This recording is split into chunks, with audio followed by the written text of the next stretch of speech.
Good evening. We are going to just give a minute for everyone to just join and settle in for today's special session.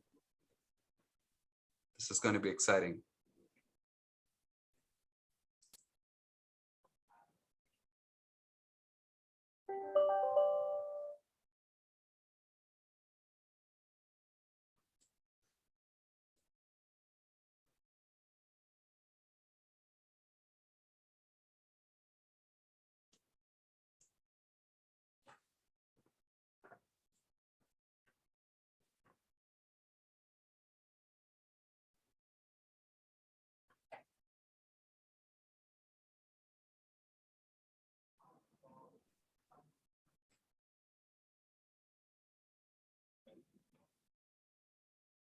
Just give them a minute more so, letting people join.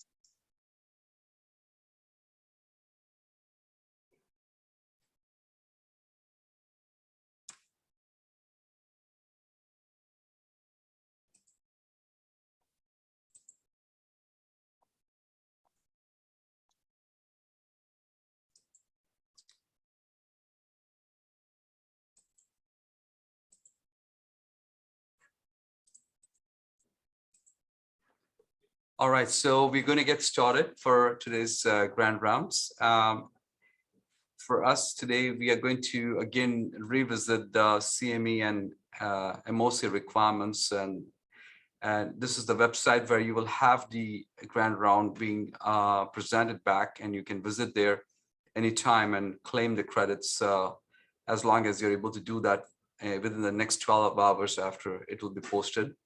For today's CME credit, please text 12473 to the number 888-816-4893 within 12 hours as an SMS message. And for physicians, you can also claim your MOC points by completing the step 1, that's to get the CME, and then going and answering to questions on this particular link. This link will be again displayed during the talk, and the room code is future20. You need to have your active ABIM ID, and it will populate directly on your personal ABIM website to get the credit.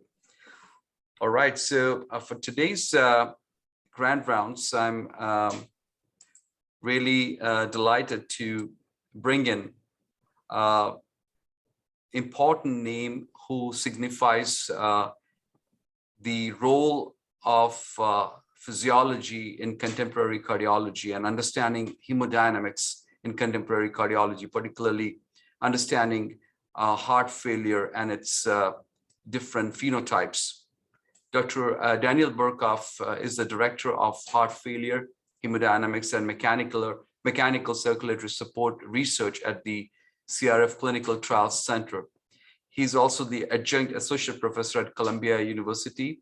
He's an expert in hemodynamics, and he particularly has made the pressure volume loops very popular owing to his contributions of an simulation-based application called as Harvey, which is used extensively for teaching and researching many aspects of ventricular mechanics and hemodynamics. He works with the CRF Center for Education and has developed novel curricula for using Harvey in educational programs.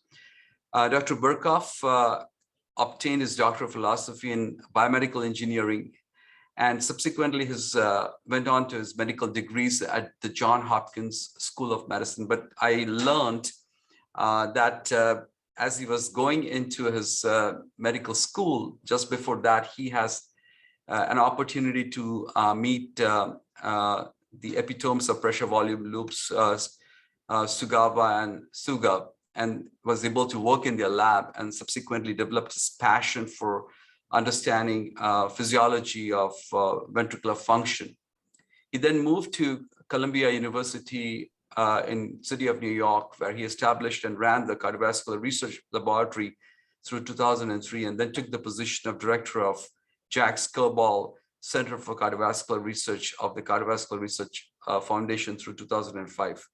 He has subsequently shifted his focus towards medical devices and has served as the medical director of several startup companies involved in diagnostics and therapies for heart failure, and just recently returned to CRF as the director of heart failure, hemodynamics, and mechanical circulatory support research.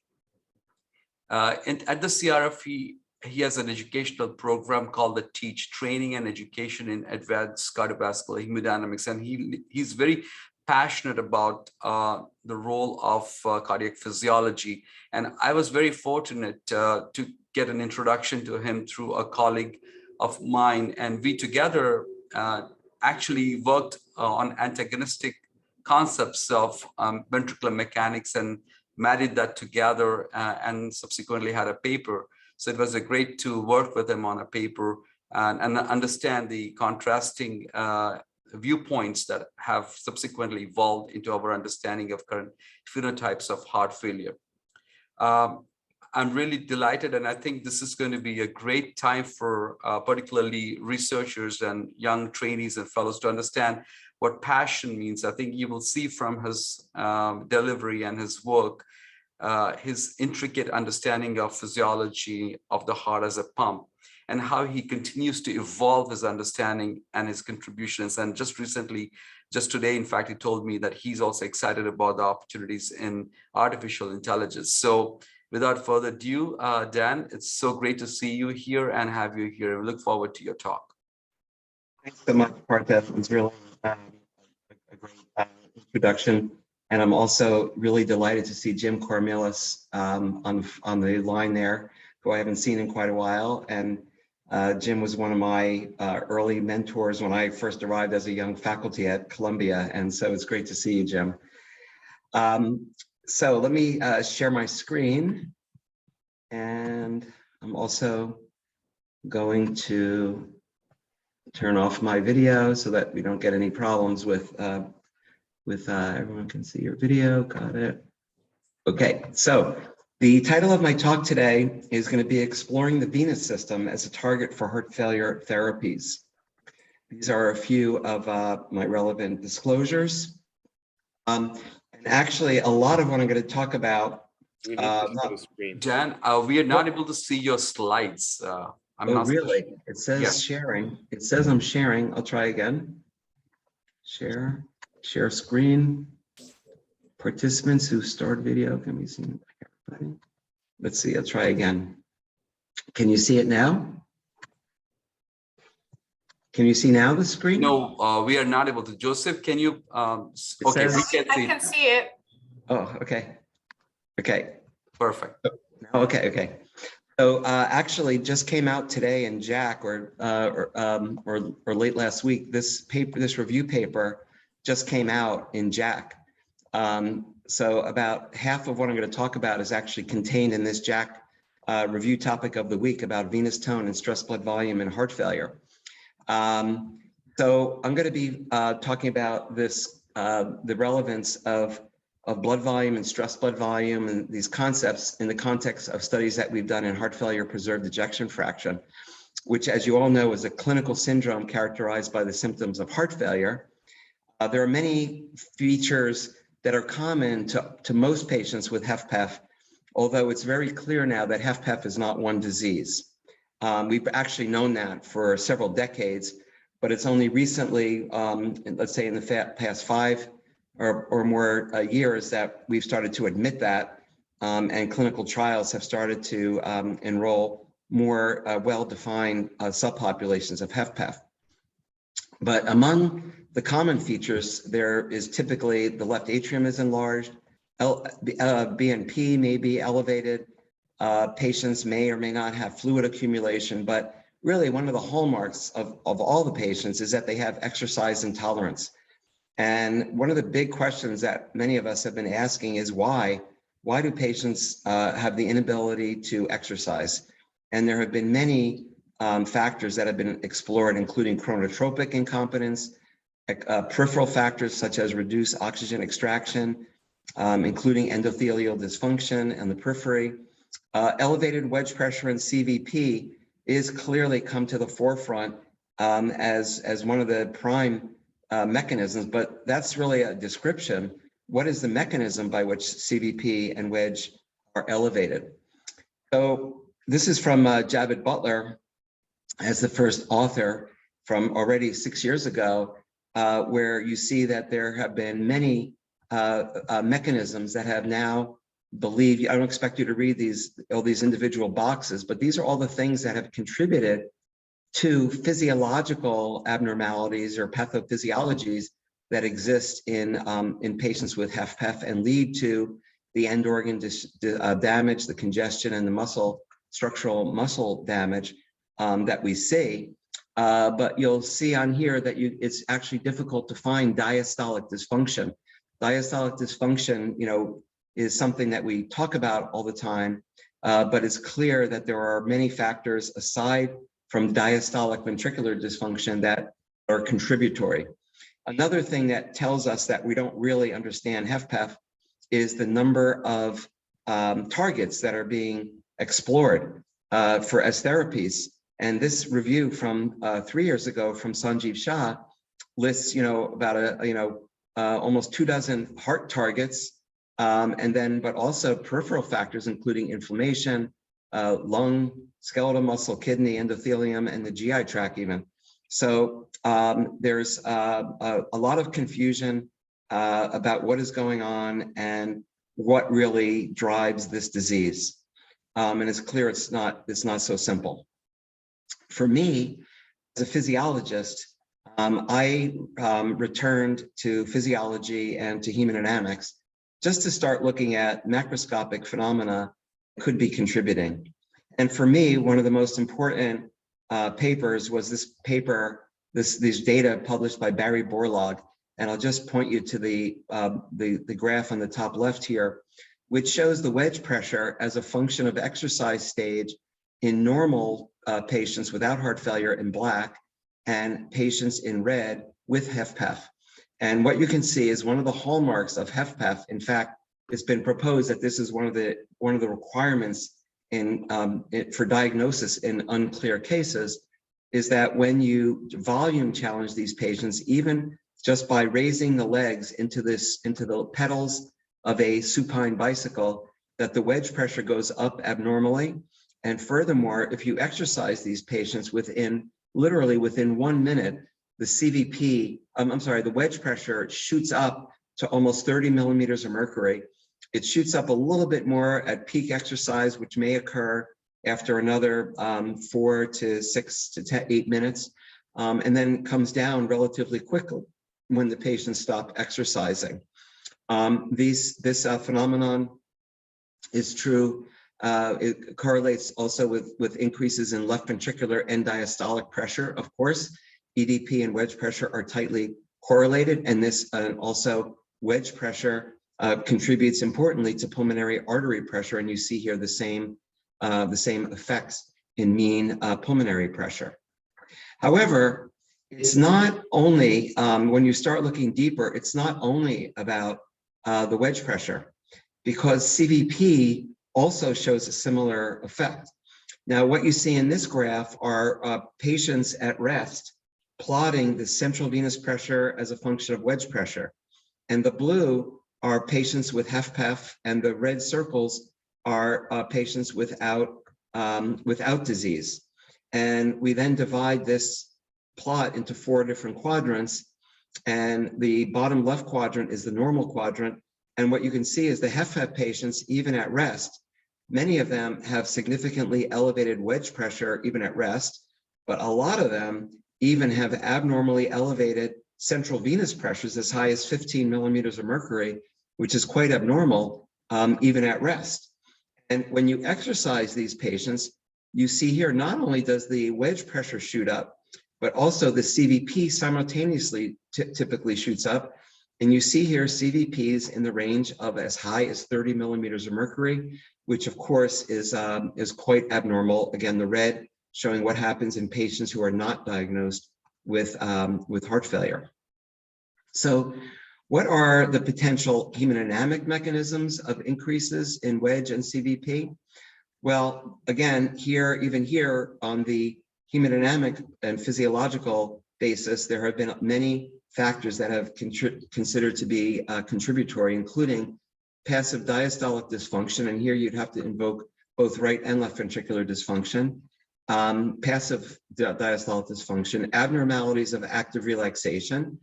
It's been clear that also, even in HFpEF, there has been identified abnormalities of systolic function and, in particular, limitations of contractile reserve, decreased contractile reserve in patients with HFpEF. And most recently, Barry Borlaug has really been talking a lot about the impact of pericardial restraints, which is very, of course, interesting. So that's just on the ventricular side. On the vascular side, concepts of impaired vasoreactivity of both the systemic and the pulmonary beds have been invoked.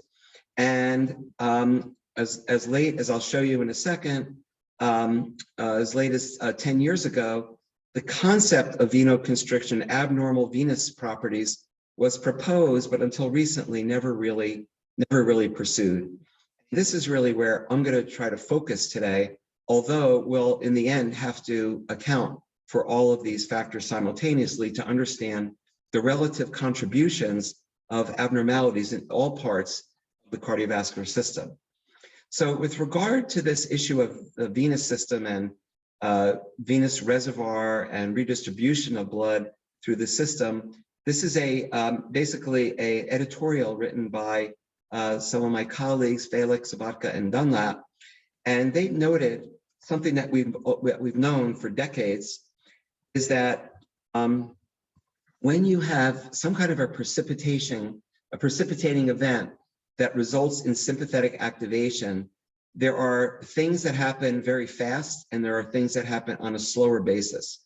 On the slow side, we know from all forms of heart failure that sympathetic activation leads, among many things, to renal and dietary mechanisms that result in salt and water retention. This is basically the cardiorenal syndrome, and that leads to an increase in effective circulating volume.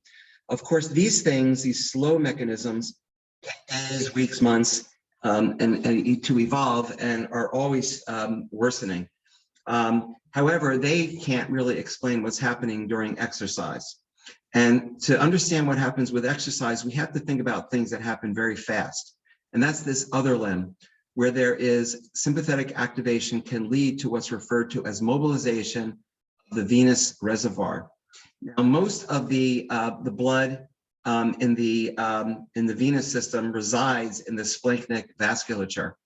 And a bulk of that can be mobilized due to venoconstriction. And we really have not explored its actual impact. And that's really what we're going to focus on. And when you have this venoconstriction, and mainly, again, of the splanchnic vasculature, that results very quickly in an increase in the effective circulating volume.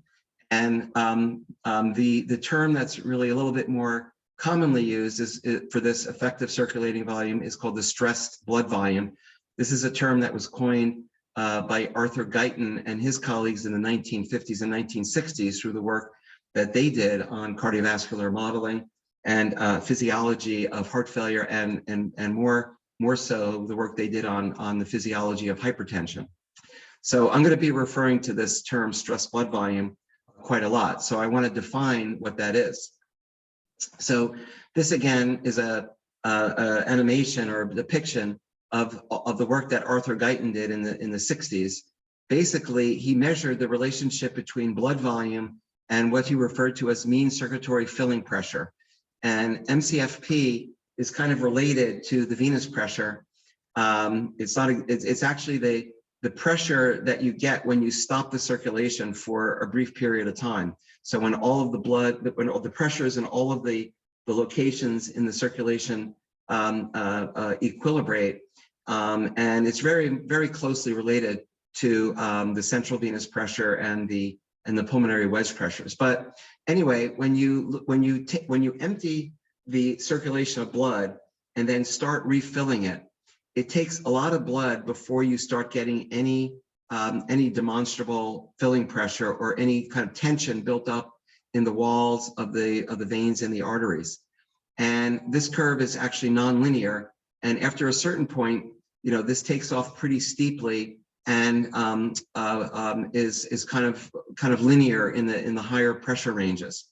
So what they did was they actually linearized this relationship and extrapolated down to the x-axis here, to the volume axis, and divided the total blood volume into these two compartments that are functional. They're not anatomic, but into the unstressed blood volume, which is the volume that is required before you start getting any meaningful pressure, and then the volume above that, which is really what determines the mean circulatory filling pressure, or the venous pressures.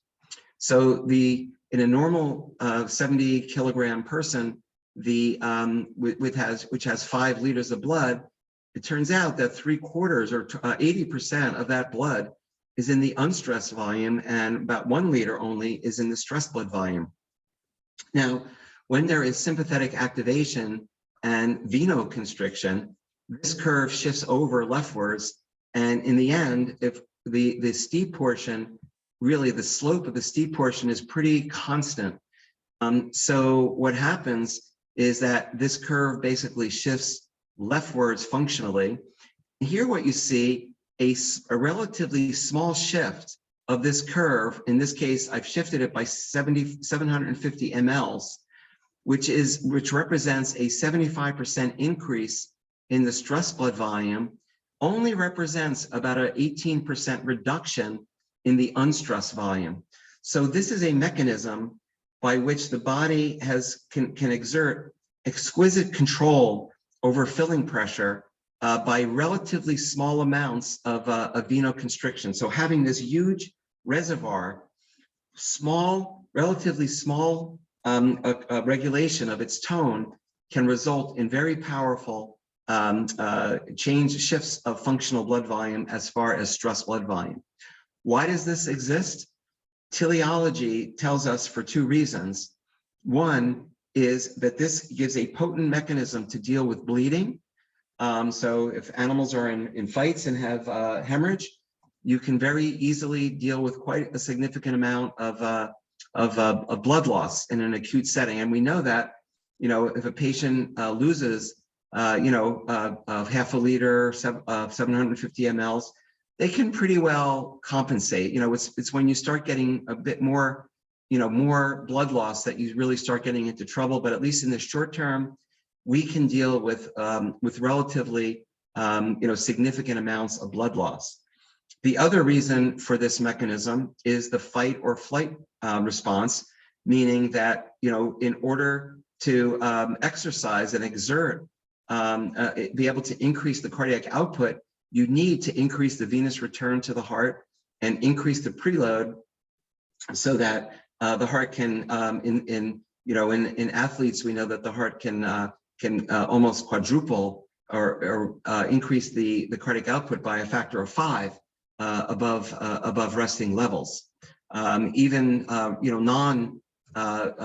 trained people can increase their cardiac output by at least a factor of 3. So increasing cardiac outputs from, let's say, 5 to 15 or 16 liters a minute is really not a major task, and this plays an important role in that regulation.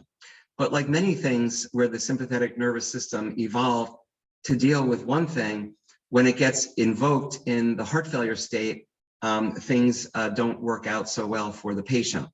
So in this case, actually, if this relatively small shift in stress blood volume, in the intercept, at a constant total blood volume, actually can result in a major increase in the mean circulatory filling pressure, meaning that it really has the potential to markedly elevate the venous pressures. And as we'll see, both in the central venous compartment and in the pulmonary compartment. Now, one of the major problems in studying the venous system is that there really are no methods available for us to study readily in patients, and it's very difficult even in animal preparations. And in this review article that just came out, we went through we summarize kind of all the techniques that are required, and they're very elaborate setups, experimental setups to study this. And in humans, really the only direct measurements have been made, and there are only a few, have been made during cardiac bypass surgery when the patients go on total circulatory arrest and circulatory bypass, where there's a reservoir where you can shift blood in and out. So short of that, there have been a few analytical and computational ways that have been developed, and we've been working on one for the past 5 years that we think now is kind of mature and almost accepted. We have now about 6 or 7 peer-reviewed publications. So what we've done is we've developed this comprehensive cardiovascular model, which many of you may know as Harvey, which we use for our education and research activities. But this is kind of the simplified version of the topology of that model. And this is shows the electrical analog of the cardiovascular system. And once you have this topology, you can write down the differential equations for these. You can solve them in real time, and you can do all sorts of things once you have those differential equations. And one of the things that we've done is actually create a fitting algorithm where we take the patient's actual hemodynamic variables, and then we run them through a parameter optimization routine to actually fit the parameters of the model, or we adjust the parameters of the model to fit the patient's hemodynamics. And we can do that at rest and exercise.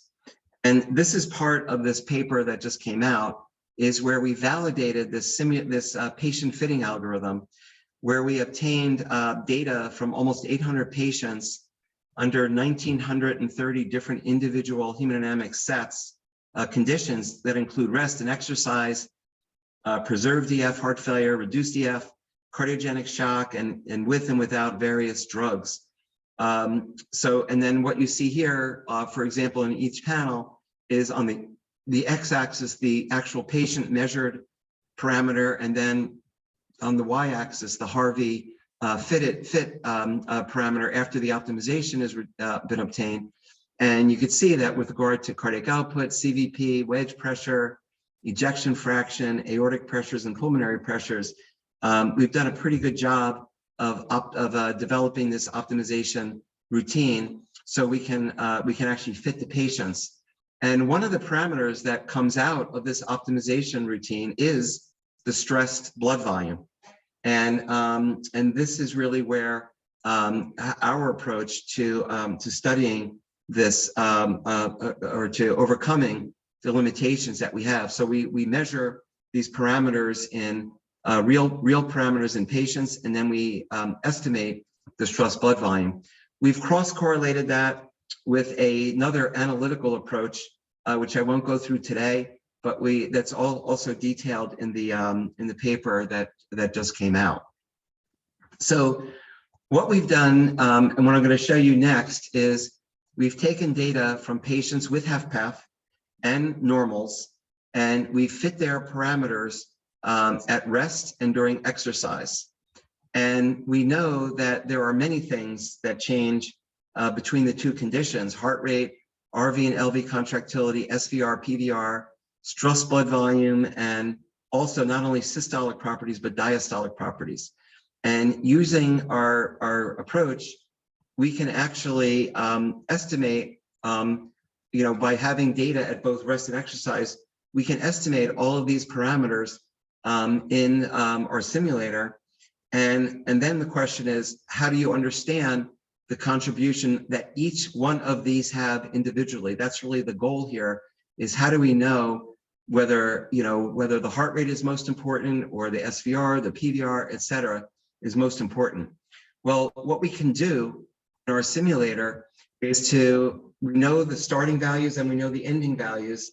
And then what we can do is we can change one parameter at a time and see how long, which parameters are most important for getting us from the starting conditions to the exercise condition. This is the most complicated part of this talk, and I'll go through this. I think it will come alive when I show you the example. Just to give you a preview of the punchline about stress blood volume, this is the result of controls and HFpEF patients at rest at 20 watts and peak watts. What you can see is that compared to controls, patients with HFpEF have a higher starting stress blood volume, and they also increase the stress blood volume by a greater amount in response to exercise. And this actually in the papers now, these are all accounting for changes in, they're all expressed in normalized to body weight. So this is not a function of body weight. This is this phenomenon is true even after we account for body weight. So HFpEF patients have a higher stress blood volume at rest, and they increase it more during exercise. Now, one thing that I just want to preview you with, because the next thing I'm going to show you is what we estimated for the end systolic and the end diastolic pressure volume relationships in normals and controls. That is what's happening in systole and diastole. I want to remind you of this really classic paper from 1991, where we really didn't understand. We had even less of a clue of what was happening with HFpEF. This is a study by Delane Kitzman, and this is just end diastolic volume and end diastolic pressure, which is really indexed by wedge pressure. And what you could see is in normal patients, when they exercise, they increase their volume and increase the pressure, the filling pressure, just a little bit. However, in patients with HFpEF, the pressure goes up a lot more, but the volume doesn't change. And that implies that during exercise, these patients, the end diastolic pressure volume relationship shifts upwards. And that's exactly what we found, what we recapitulated in this study that we published in 2021. This is normals. This is at rest and exercise. You see that there's an increase in contractility. This is the end systolic pressure volume relationship. And this shows the estimated end diastolic pressure volume relationship. You see that the EDP goes up a little bit, but the EDV is really what's going up, and the pressure volume relationship estimated doesn't really shift very much. However, in the HFpEF patients, they had about the same degree of increase in systolic reserve. So their blood pressures went up. They started at a higher pressure. They went up to even higher pressure. But very much like what Delane found, not identical, but almost, is that the pressure increased out of proportion to the increase in volume, so that it appears that the end diastolic pressure volume relationship was increasing, was rising in the HFpEF patients in comparison to the controls. So this turns out, I think, to be an important mechanism that contributes to the exercise intolerance, but not entirely, and maybe not the whole thing. So here's now the bottom line, what we're going to compare normals to HFpEF. Now, just bear with me for a second here, because as I mentioned, compared to baseline, all of these factors change during exercise. And what we've done here is change one factor at a time in the simulation to bring the patient, or to bring our simulation from the baseline to the peak of exercise. So what you see here in terms of wedge pressure, the reduction in systemic vasculature, the increase in contractility, the change in the EDPVR, the change in the vascular resistance, the change in heart rate, and change in RV contractility really don't contribute. They don't either by themselves or in combination impact the wedge pressure. And it's really only the increase in stress blood volume that results in this relatively small but significant and important, physiologically important, increase in stress blood volume. This is one of the important mechanisms for increasing cardiac output, as we'll see in a second. HFpEF, however, we see a very different response, because here, like in normals, all of these changes that occur don't really contribute very much to the wedge pressure change, but it's really that stress blood volume increase, which is, again, starts out higher, but increases by more that results in this dramatic increase in wedge pressure. I think it's really hard to fully appreciate what we plotted here, but this is really our way of understanding the individual contributions of all the things that change during exercise and pointing out the key contribution of increased stress blood volume. Let's take this a little bit further. This again is the normals, and I already showed you the middle panel. This is the wedge pressure. This is the CVP. Same concept, that really it's only the stress blood volume that causes the CVP to rise. Now, with regard to cardiac output, which is the other key factor that happens during exercise, is you see that, for example, each of these factors contributes a little bit. SVR decreases, LV contractility increases, PVR decreases a little bit normally during exercise. Heart rate, of course, increases. RV contractility increases. But the real thing, the main thing that makes the cardiac output go up is that increase in the filling pressure on both the left side and the right side. That the stress blood volume accounts for more than 50% of that rise in cardiac output.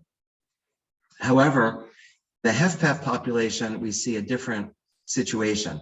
I showed you the data in the middle, which shows that the stress blood volume results in that increase in CVP. The same is true for the central venous pressure. So CVP and wedge really behave similarly.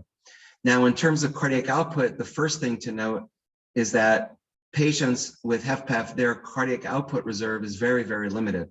Instead of going up here to 14 liters a minute, they start out at slightly lower, but they only can increase their cardiac output to about 9 liters. And in this case, they're much more reliant on the heart rate and the change in RV contractility, and minimally on the stress blood volume. So they're kind of working at the limit of their Starling mechanism. And that's why the increase in stress blood volume goes to increasing wedge pressure and not to increasing the cardiac output. So the interim conclusion is that acute increases in stress blood volume are a key mechanism. They're not the only mechanism, but they are a key mechanism that accounts for the increased central venous pressure and wedge pressure during exercise in HFpEF. So since that is a key mechanism, can venous capacity and stress blood volume, can that be a target for heart failure? So there's several experiments, clinical experiments, that I want to show you.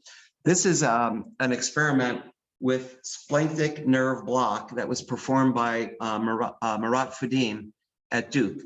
And many of you know about splanchnic nerve block, which is used to treat various GI conditions, including pain syndromes in cancer and some other GI symptoms.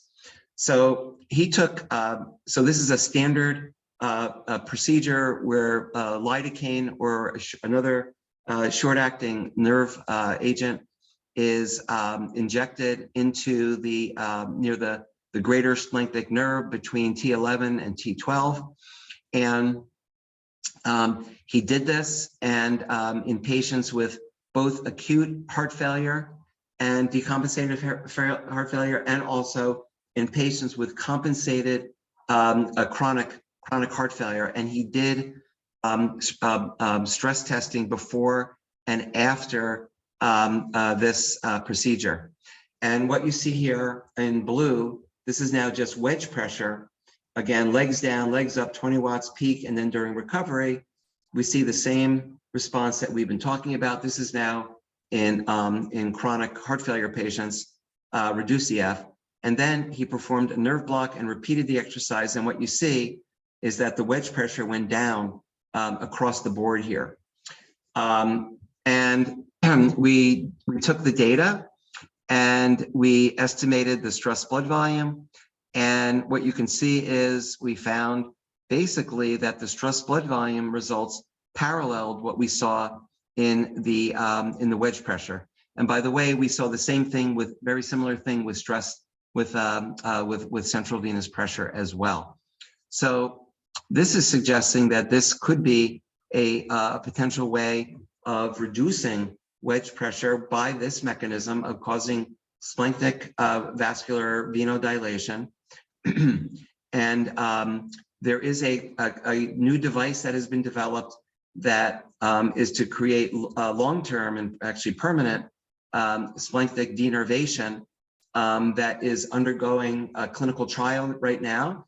There is a randomized, right now, there's a randomized pilot study that's going to include about 80 or 90 patients that is ongoing, that is collecting exercise data before and 1 month after a splanchnic nerve denervation. So we're looking forward to seeing those results. It's probably going to take another year for recruitment, but this is one project which has directly led from a concept to a device to a pilot trial, which is not small. It's actually a randomized, blinded pilot trial. So it makes it a very, very powerful pilot trial, and we'll see results of that, I think, within the next year. Another question that we asked, though, was could similar effects be achieved with pharmacologic agents? And now I'm going to show you the results of what was called the HELP trial, which was a study of levosimendan in patients with PH-HFpEF. PH-HFpEF, patients with HFpEF with pulmonary hypertension, is a relatively large subset of patients with HFpEF that develop, group 2 elevated PVR, group 2 pulmonary hypertension due to long-standing elevations of left atrial pressure. Now, I have to say the rationale for this study was that the concept was that patients with PH-HFpEF in particular, the limitation of exercise tolerance was reduced right ventricular contractility and contractile reserve. So that was actually the hypothesis of the study. As I'll show you, the study was positive, but the hypothesis turned out to be incorrect. This shows the study design. After informed consent and screening, the patients underwent exercise and rest hemodynamics.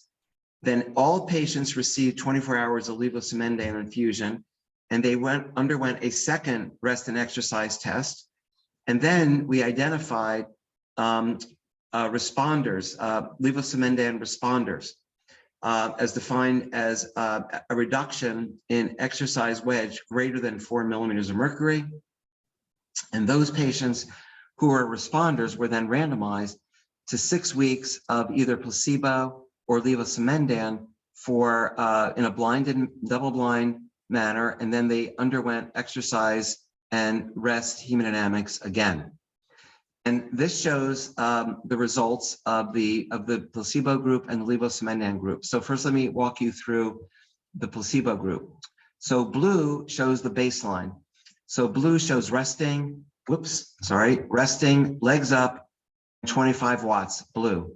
Now, for the first 24 hours, everyone got levosimendan. And what you see in green is that indeed, the wedge pressure went down. And of course, that was, these patients were selected for their wedge pressure going down. And then these placebo patients went on to have 6 weeks of placebo infusion. And you see at red, they're back to identical to what they were at baseline. In contrast, the patients in the treatment group, you see blue and green. The green, again, is the 24-hour levosimendan infusion. So they behaved like the other group in terms of this about 7 to 8 millimeter reduction in wedge pressure across the board here. But then at 6 weeks, they had a marked reduction, almost a similar reduction at rest and with legs up, but not at the 25 watts.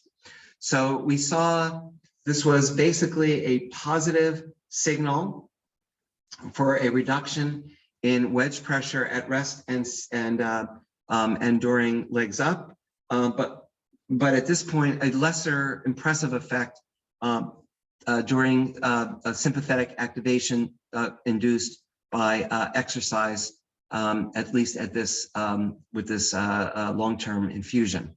So there's still work to be done here, but nevertheless, the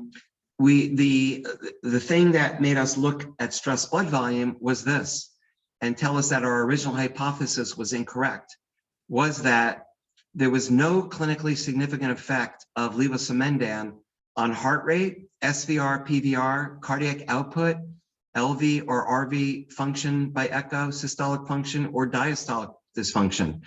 So we excluded effects on all of these things. And then we said, look, let's look at this other thing that we started to study. This was relatively early in our quest for understanding stress blood volume. We said, okay, none of this is explaining what's going on. Let's look at stress blood volume. Indeed, what we found was here is the baseline and 6 weeks.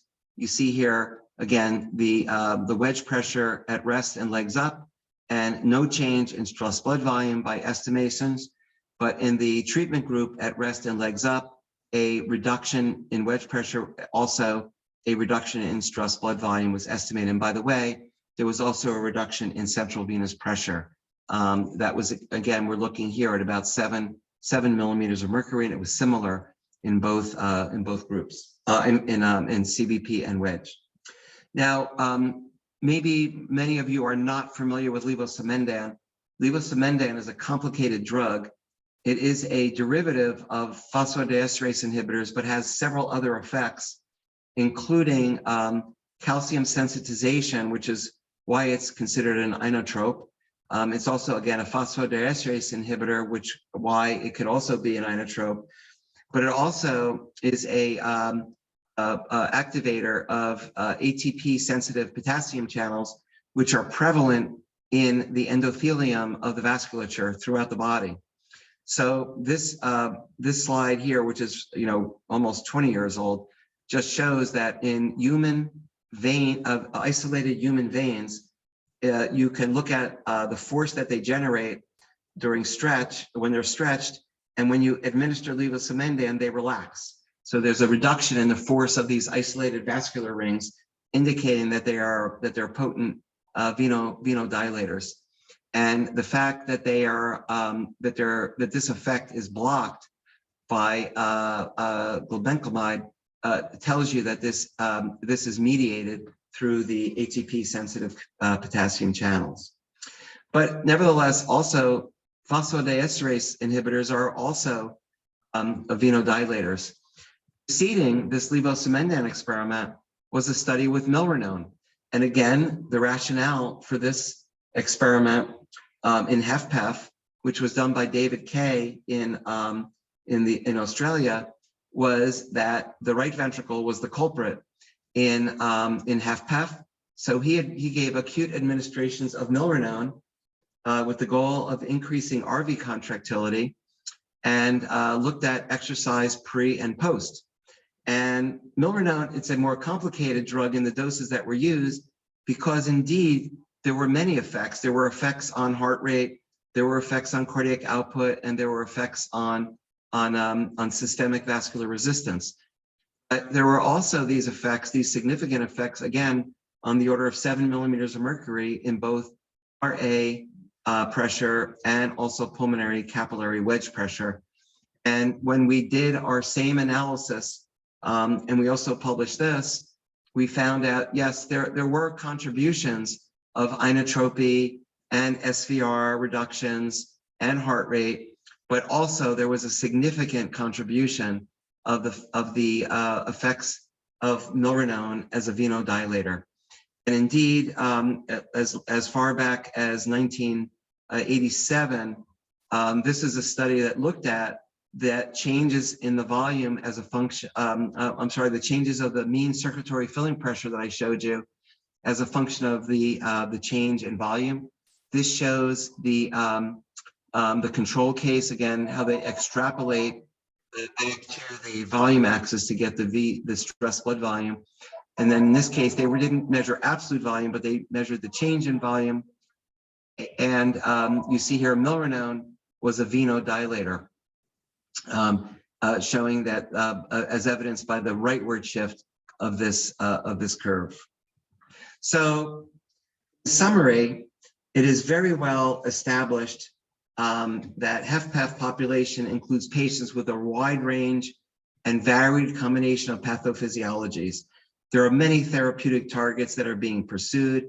There's no accepted unifying theory, and it's clear that many mechanisms contribute to this phenomena, and no one target is likely to cure HFpEF, and is probably going to have multiple shots on goal to really help these patients. Independent of the underlying mechanisms, of which there are going to be many, it does seem that a common theme is that these patients have distinctly abnormal elevations of wedge pressure and CVP during exercise. And we believe that it's these increases that limit or importantly contribute to effort intolerance. And therefore, if we can develop therapies that reduce wedge pressure and CVP, independent of the underlying mechanism of HFpEF, we might be able to help these patients live better lives, with less, increase their exercise tolerance, and also reduce heart failure hospitalizations. Overall, in heart failure, both in systolic and diastolic, the role of venoconstriction and changes in stress blood volume have neither been explored nor exploited, but the results that we've been obtaining, and I've really just shown you what we've seen in HFpEF. We've done other interesting studies in cardiogenic shock and also in reduced EF heart failure. I think that there's these preliminary data suggest that there's something here to be targeted. The concept of stress blood volume is likely new to most cardiologists. It is very likely that you receive some education on this in medical school, but it's extremely unlikely that since medical school that you received any lecture about the venous system in heart failure. And I think that is because there's no method for directly measuring the venous system and venous properties, and it's very hard to make direct measurements. So for that reason, there have been two methods, two independent analytical and computational methods that have been developed. I showed you one of those because I think it's the more relevant one, but these have been cross-validated. But both of these approaches need further validation in humans, especially in disease states. Our results at this point suggest that stress blood volume is greater in HFpEF than in normals, and it increases more in HFpEF than in normals during exercise. PDE inhibitors and other drugs clearly can decrease estimated stress blood volume, and these reductions may contribute importantly to decreases in CVP and wedge pressure with milrinone and with levosimendan. So I think one of our goals now are to actually further explore methods for actually directly studying the venous system, and these will result in new insights into pathophysiological mechanisms and aid in evaluation of new therapies. And I think for sure the venous system and stress blood volume is an interesting target for heart failure. So thank you very much, and I think there is probably some time for questions if there are any questions. Yeah, thank you very much, Dan. This was really extraordinary. I never thought there was so much of information that could be gleaned by looking into the venous system. And I think the whole area of heart failure continues to evolve with so much of new information that is evolving. I'm going to bring in Dr. Deepa Iyer, who is our director for the heart failure, and I'm sure that she must be having several questions in mind. But I wanted to ask a few questions that amongst the different therapies that I've worked in, particularly in heart failure, preserved ejection fraction, which seems to be fairly heterogeneous a condition. Now, physical therapy has been shown, graded, physical therapy has been shown to be fairly responsive. How does that fit into the concept of the stress blood volume and and its relationship? Yeah. So, like, physical rehab and exercise training, I think there's a little bit of controversy about how effective it is in heart failure overall. It is recommended. It's one of the issues with it, and even came out in the HF Action study, was that compliance is very poor. Many health plans do reimburse for physical rehab and exercise training, but it, as a therapy, again, because it requires extreme compliance, has really not made a major impact. But I do think that physical training and exercise training can have an effect on these factors by just making your sympathetic nervous system calm down. We know that, when in patients who are physically fit, right, they have lower sympathetic tone, they have decreased heart rate, everything about the sympathetic nervous system is toned down. They have better balance between, from heart rate variability, better balance between sympathetic and parasympathetic tone. And this is really the thing that is common with all heart failure, reduced or preserved, is that sympathetic tone is elevated. And this is what this leads to, the increases in total blood volume and stress blood volume and increased venous tone, increased vascular tone. So I think from a mechanistic point of view, it makes perfect sense that physical training, exercise training, physical rehabilitation, if it's taken seriously, can actually have a significant impact. And I think that it will show in cardiorenal syndrome and in these other factors. And Dan, so that, and to that point, nitrates, and particularly sildenafil, the RELAX trial was a negative trial. And any understanding why it didn't work out there? Yeah, I think, and I've talked with Barry Borlaug and Maggie Redfield about these findings quite extensively. And Barry's been a phenomenal contributor to the work that we've done in the stress blood volume as well, as has Sanjeev Shah. I've really tried to reach out to the thought leaders in HFpEF to make sure that they don't see any really major problems.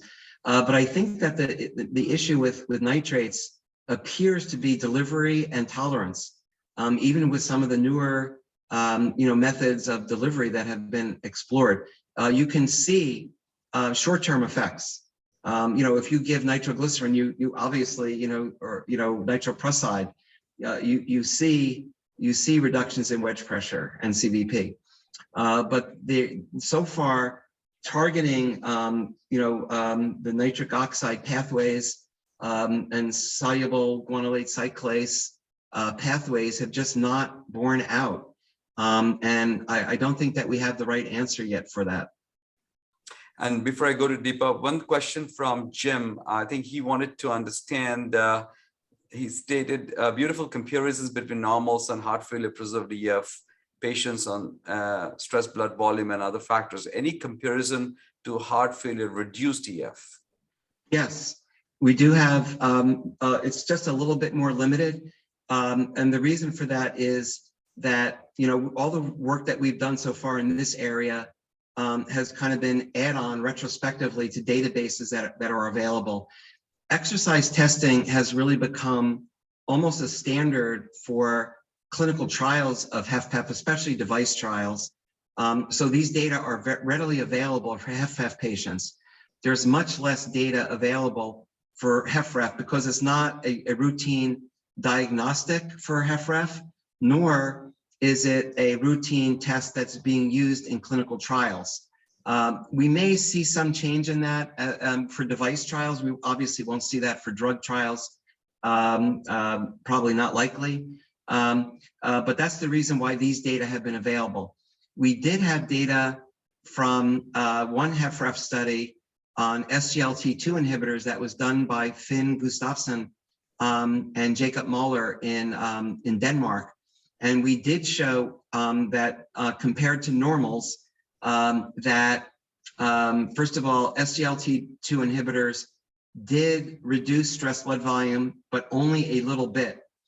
And indeed, stress blood volume was elevated in the heart failure patients compared to the normal controls. So this is, I do believe, a unifying theory or unifying phenomenon, at least for heart failure in general. Deepa, your reactions and your questions. Thank you, Dr. Burkoff, for that fascinating talk. We always knew that heart failure with preserved ejection fraction was an enigma and really defined by the company it keeps. And so the concept of reinventing and directing us to the stress blood volume is definitely interesting. I don't think we've learned about that in a long time. That having been said, I think some of the questions were similar to what was already posed by Partho. One is the role of soluble guanyl cyclase, agents on this scenario, because we really don't know what really causes, venodilation. And now I think part of it, what I understand, is the use of milrinone, which has been used in patients with heart failure with preserved ejection fraction to, help them with their volume status and as well as your shortness of breath. I think you gave an elegant explanation as to why that works. That having been said, I just wanted to ask you, have you studied the role of somatostatin analogs? I mean, in the VAD world, as you know, that we have used that very effectively to decrease the release of glucagon, and thereby also has direct intrinsic factors on the mesenteric endothelium, both arterial and venous, most likely arterial. So I was just curious to see whether that has been studied. Yeah, great question. And I think, I think what we're learning a little bit is that the venous and the arterial endothelium may have differences. And importantly, the innervation of the smooth muscle of the venous and the arterial system was very different. It turns out that the venous system has like 20 times more sympathetic nerve endings than the arterial system. And of course, we know that in exercise, the arteries dilate and the venous system constricts, even in normals. And, how does that beautifully orchestrated, how is that so beautifully orchestrated in nature? How did that happen? We know, of course, that there are local factors that cause, vasodilation of the arteries, release of potassium and lactate and things like that, and pH changes that cause arterial dilation. But how is it that, the veins are not so far away? How is it that they constrict? And I think a lot of it is this increased, markedly increased innervation of the veins compared to the arteries, especially in the splanchnic bed. But clearly, endothelium plays a key role, obviously, in regulation of smooth muscle in both beds.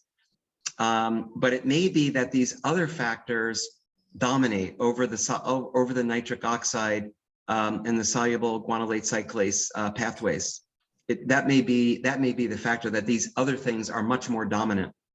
I don't know the answer, and it certainly has not been studied for the venous system. Thank you.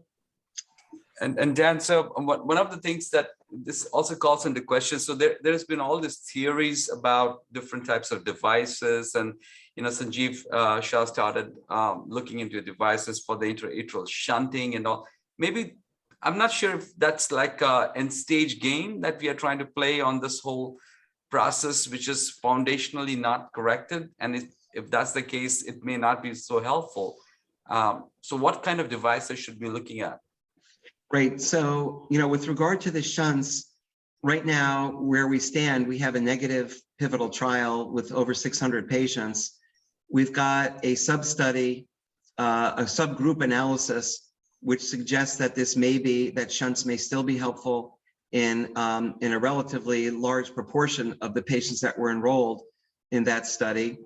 I think that the shunts will address the elevation could address, let's say, the elevation in wedge pressure, but they clearly can't address the elevation in CVP, because obviously we're going, we're trading off, we're counting on the large compliance of the right side, the right atrium, the right and the venous, the systemic venous system to absorb whatever blood is shunted left to right. And indeed, the studies have shown that there is not much of an increase in CVP. if any at all, depending on which study you look at, is very small, kind of almost below the level of detection, only 1, 2, or 3 millimeters of mercury. And in the pilot studies with the shunts, we've seen about 4 millimeter reduction in wedge pressure at exercise. There could still be a role the data right now still suggests it's worthwhile to continue to pursue these shunts. However, it's clear that it's not going to be the answer for everyone. And it's clear, I think, that it's not going to be the only answer that's required, because we're only getting 4 millimeter average reduction. So if we're starting at a wedge pressure of 35 and we bring them down to 30 or 31, we've still got another 10 millimeters good to go. So I think like in preserved EF, like in reduced EF, where we've seen, layering on one therapy on top of another pharmacologically, we're gonna, I think, see the same thing, layering one therapy on top of another that would include both devices and drugs. So now we have SGLT2 inhibitors. We have Entresto for a subgroup of patients. Maybe we'll have those drugs plus a shunt for another, for another subgroup. Maybe we'll have the splanchnic denervation, for other patients. We'll still have a long way to go, but I think it's very intriguing to see that what we're seeing with the splanchnic denervation. Yeah, and that brings in a concept that Sanjeev Shah started talking about, the heterogeneity and different phenotypes of heart failure preserved ejection fraction. So obviously that's a very complex topic, but to make it simple, Dan, we recently had an opportunity to just develop some AI algorithms to be able to predict a subgroup of people in which the heart plays a important role versus extracardiac.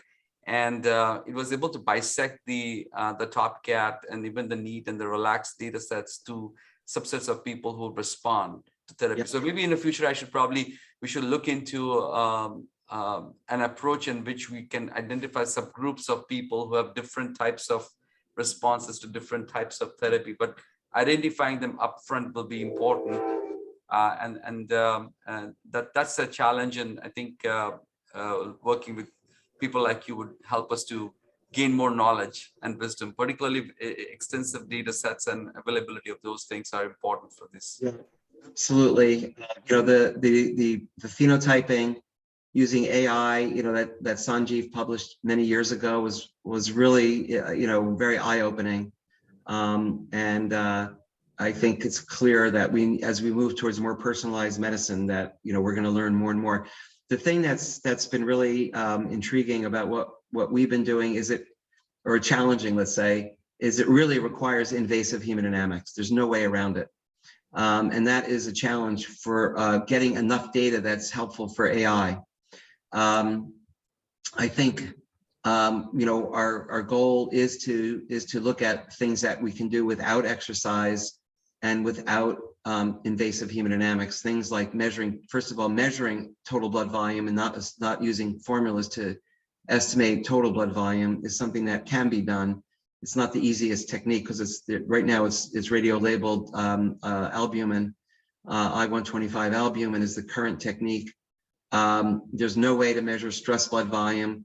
There are other technetium techniques that were used, and we review all these techniques in our review paper, but nuclear imaging techniques to kind of estimate, shifts of blood volume, but they're still very, very cumbersome and not readily applicable to exercise. So it's a challenge in that, if this is an important thing to study, we need to develop better techniques to study it. Great. So with that, I think we will, in the interest of time, be required to conclude the session. So it's been really eye-opening for many of us, and we really look forward to this journey here. And Dan, maybe we'll bring you back next year, and we'll have more insights and maybe more therapies. And really looking forward to working with you as well. Thank you very much. Thank you, Deepa. Really enjoyed. Have a good night, everyone. Thank you very much. Bye-bye. Bye-bye. Thank you very much.